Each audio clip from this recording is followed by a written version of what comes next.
எல்லாத்தையும் சீரமைக்கும் பணிகள் எங்கெங்கெல்லாம் தவறுகள் நடக்குதோ அதெல்லாம் சரி செய்து சீரமைக்கும் பணிகள் நடந்துகிட்டே தான் வருது.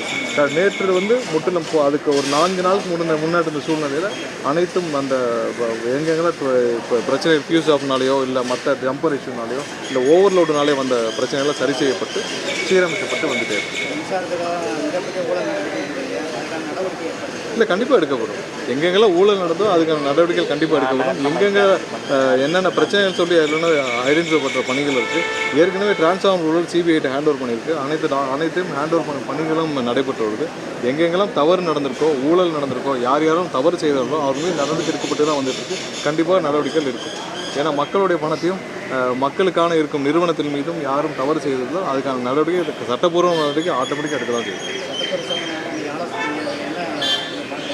இல்லை, இப்போ இந்த வருடத்திற்கான நம்ம சட்டக்கல்லூரிகளுடைய இதில் நீங்கள் துவங்குறதுக்கான வேலை பணிகள் அது இல்லாமல் போன இதில் இந்த ஏபிபியோடைய அசிஸ்டன்ட் பப்ளிக் ப்ராசிக்யூட்டர்ஸ் நியமனங்கள் தொடர்பான விஷயங்கள் அது இல்லாமல் அடுத்து வர்ற ஒவ்வொரு டிஸ்ட்ரிக்ட் லெவலில் இருக்கிற வழக்கறிஞர்கள் நியமிப்பது அது போன்ற பல ஆலோசனைகள் மேற்கொள்ளப்பட்டது. இது இல்லாமல் லா கமிஷன்ஸ் அடுத்த மாதம் லா கமிஷன் அடுத்த மாதம் முடிவடையுது. ஸோ அது நம்ம ரீகன்ஸ்ட்ரக்ட் பண்ண வேண்டிய கட்டாயம் இருக்கும். ஸோ லா கமிஷன்ஸ் கொண்டு வரணும். ஸோ இதெல்லாம் அனைத்து பணிகள் குறித்தும் ஆய்வு செய்யப்பட்டது. ஸோ விரைவில் நம்மளுடைய சட்டக்கல்லூரிகள், அதாவது அரசு சட்டக்கல்லூரிகள் மற்றும் தனியார் சட்டக்கல்லூரிகள் ஒரு சில இடத்துல முறைகேடுகள், தவறான விதிமீறல் கண்டுபிடிக்கப்பட்டது. அவங்களுக்குலாம் ஷோகாஸ் நோட்டீஸ் அனுப்பும் பணிகள் இருக்குது. ஒரு சில கல்லூரிகள் அரசு சீட்ஸு கவர்மெண்ட் கோட்டா சீட்ஸையும் அவங்களே ஃபில் பண்ணியிருக்காங்க. அவங்களெலாம் ஷோகாஸ் நோட்டீஸ் அனுப்பும் பணிகள் இருக்குது.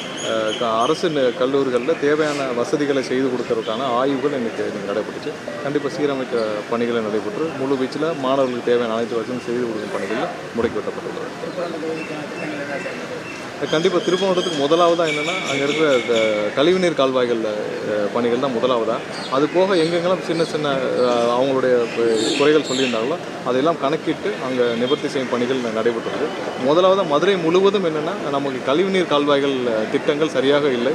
கழிவுநீர் கால்வாய் திட்டம் பெரிய அளவில் மதுரை முழுவதும் செய்யப்பட வேண்டும். அதுக்கான பெரிய அளவு திட்டப்பணிகளை ஆலோசனையில் ஈடுபட்டுள்ளோம். அது முடிஞ்ச பிறகு கண்டிப்பாக மதுரையில் முதலாவதாக கழிவுநீர் கால்வாய்கள் வெளியேற்றும் பணிகள் இதுவரை யாருமே இது சம்மந்தமாக செய்யவில்லை என்பது மிகப்பெரிய வருத்தம்.